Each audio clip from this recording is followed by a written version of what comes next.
Need some fast, cheap, reliable MUT coins? Go to MMOXP.com and use discount code MONEYSHOT for 5% off your order. Link in the description below.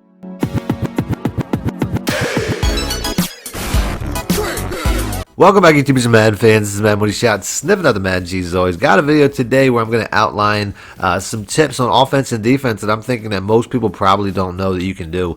But you should be doing them pretty much every game you play, and quite a few of these pretty much every single play that you play. So as always, if you guys want to see more videos like this, do me a favor, hit the like button or let me know in the comment section and I'll do that next.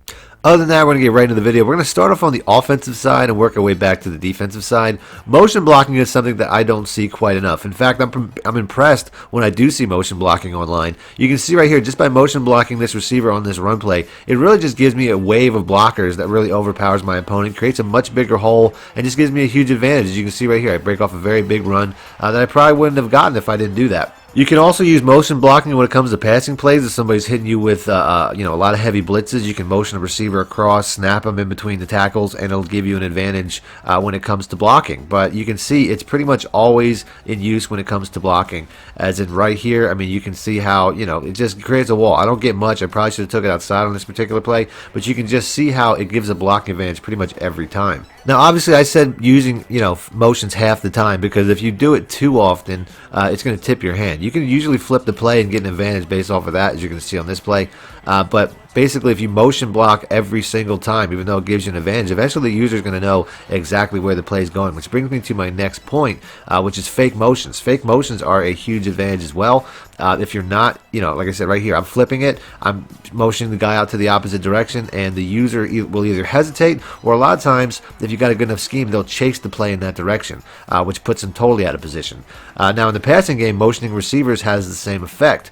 So here you're going to see how I only need a yard, and he has a man coverage, which is typically this route doesn't beat, but you can see he's so far behind by the time I motion this receiver across, I'm going to get that play easy. It also works in regular zone coverages. Sometimes plays where you just motion a guy out just a slice bit will give you a huge advantage as far as the coverage. You can see right here, I mean, he's just, if I didn't motion him out, he would have been at least 5 yards closer to the defender. So just simple motions when it comes to passing plays, a lot of times with running backs, you can see that's how I'm using it here. Just that simple motion of a couple yards can really create some spacing. You can see right here, I mean, he's wide open in the flats, which the way that play is designed, it's not going to work that way without that motion. So, like I said, keep that in mind. It also works with receivers. I mean, it's not. I'm using it quite a bit with running backs, but you can use this in a lot of sets when it comes to receiving options. But motioning receivers, especially to the sidelines, a lot of times will really give you advantages because that's just it's just a spacing thing. Like I said, right here, I mean, this is a play. He's setting an all-out blitz because it's a man coverage. The man coverage is so far behind by the time I pass that ball out based off the motion once again.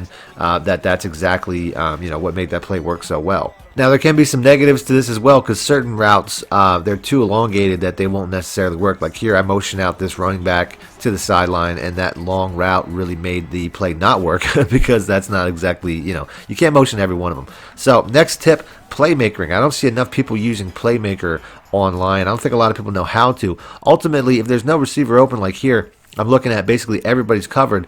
All I have to do is flick my right stick in the direction that I want my receiver, my closest receiver, to go. Here it's the fullback. I send him upfield. A lot of users are not ready for that. They're not ready to cover or change a direction like that, especially when everybody's sitting.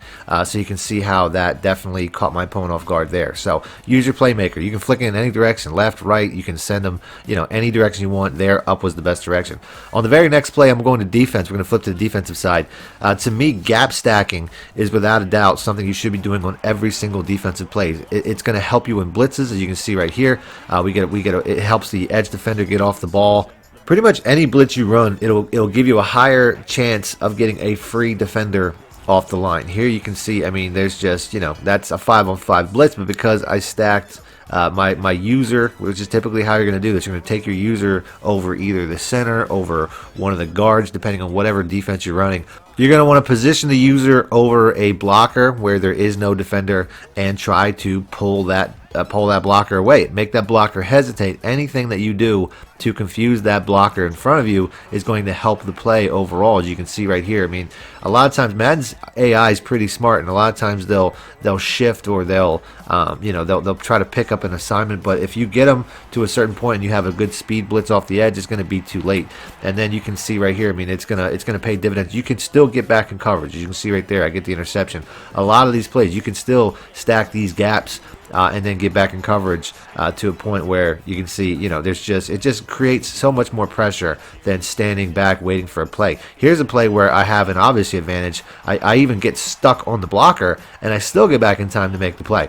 So you can even go as far as engaging the blocker to create that pressure, and you'll still have success. So even if you get caught, a lot of times you can still get away and still make a very big play. So without a doubt, to me, that's one of the most important things on defense, is to stack a gap every time.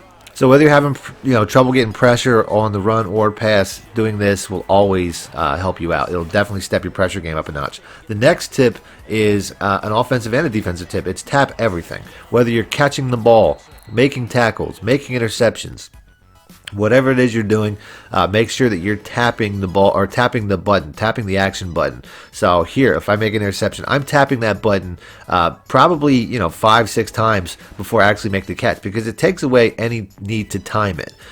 So like I said right here, even if I'm rack catching, I'm just going to go ahead, once he crosses, I'm just going to tap that rack catch button. I don't have to time anything. I don't take any chances.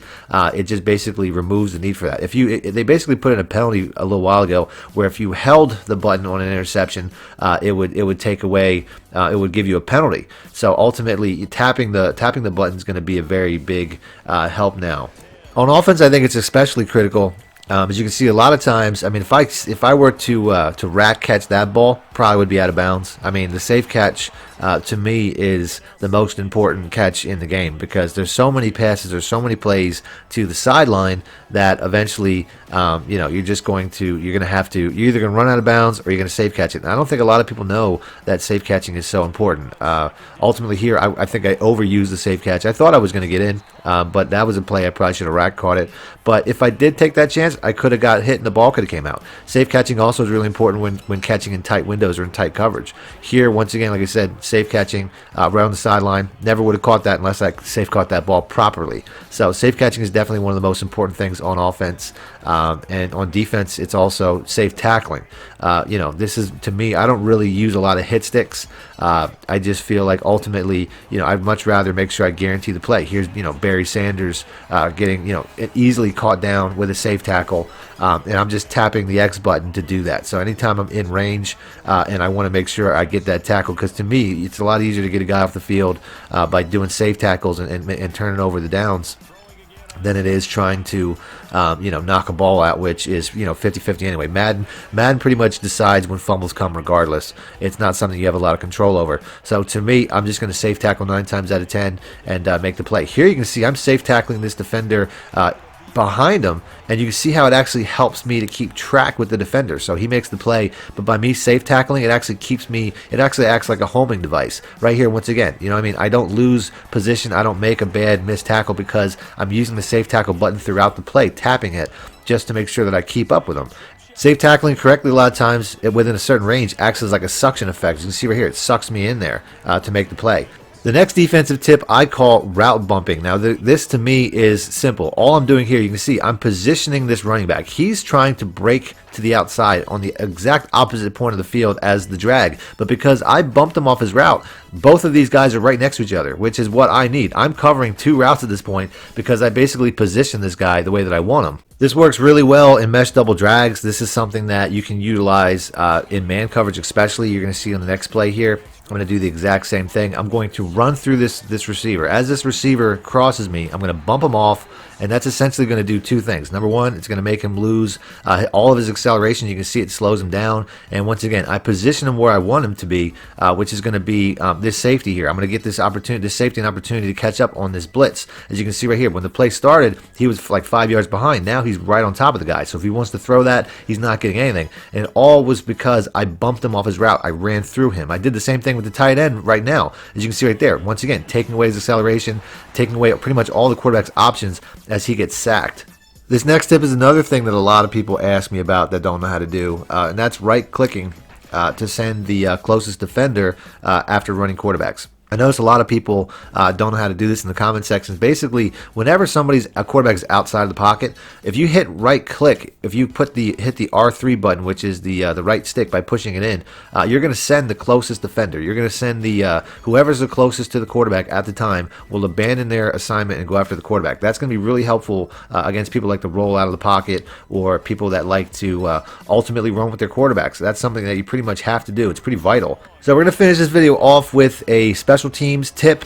Basically, for years, people would do punt returns by bringing as many of their blockers back as possible to give yourself an advantage. You can't do that anymore. If you do that now, Madden, they programmed it that they'll run back to the line of scrimmage, so it really doesn't work. But you can still get an extra blocker. So if you take an edge defender or one of the middle defenders that are going to drop back anyway, and motion them back like you're going to do normally, all you have to do is wait for the ball to be hiked and then immediately just direction and switch to one of the return blockers and bring them back, and that will give you 3 blockers dropping back instead of 2. It's not much, but it's still a difference. So to me, having an additional blocker on a punt return is definitely vital. So that's it. That's the vid. If you guys want to see more videos like this, do me a favor, hit the like button, and I'll do that next. Other than that, thanks for watching, man. My shit out. Need more help or just want to show your support? Then head over to my Patreon and join my team, where you can get exclusive content like ebooks and bonus plays, as well as early access to my vids and more. Link in the description below.